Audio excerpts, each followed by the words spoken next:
Kazi na ngulo uba mhlophe nyanyisa. Huh?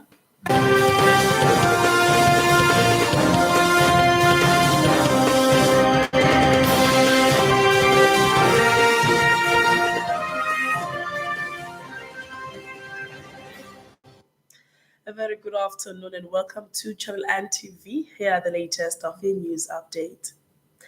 The scores of high school learners are out on the streets of Tagani Township this morning ahead of the Panyaza Lesotho's planned visit. Speaking to the Gauteng Education Department spokesperson Steve Mabona, he had this to say. Yes, indeed, MEC is this way. He will be here soon.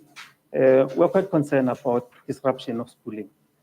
I mean, you know that curriculum time lost, it's not easy to recover. I mean, we come from COVID-19 where learners were rotating on schedules or not even attending some of them quite some time.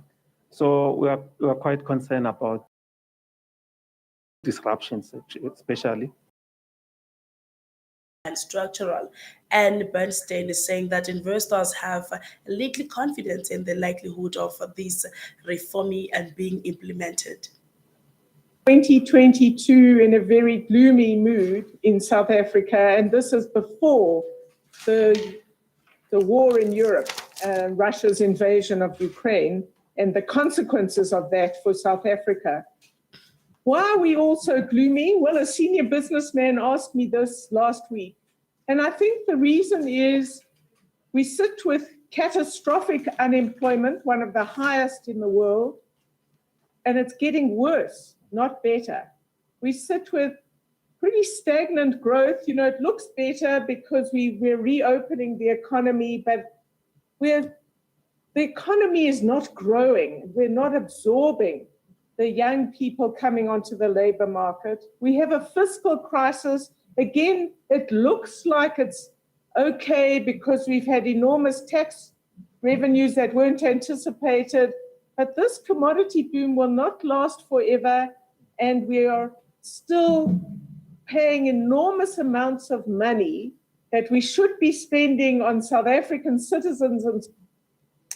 And in other news, racial discrimination and the advertising industry is in the spotlight this week. South African Human Rights Commission has begun its inquiry, which aims to address advanced and also the publication of adverts that carry racial undertones. Gail Schimmel is weighing us in. But that it's taken 2 years from the Clicks incident for the hearings to be heard, because we certainly reacted more quickly in terms of looking at what the problems were, looking at what we could do to try and fix some of those problems, and reaching out to the industry around those problems.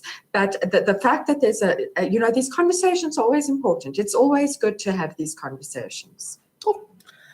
About 5 people have been gunned down in Khayelitsha outside Cape Town this morning. The motive for the shooting is still unclear. Let us take you through the scene.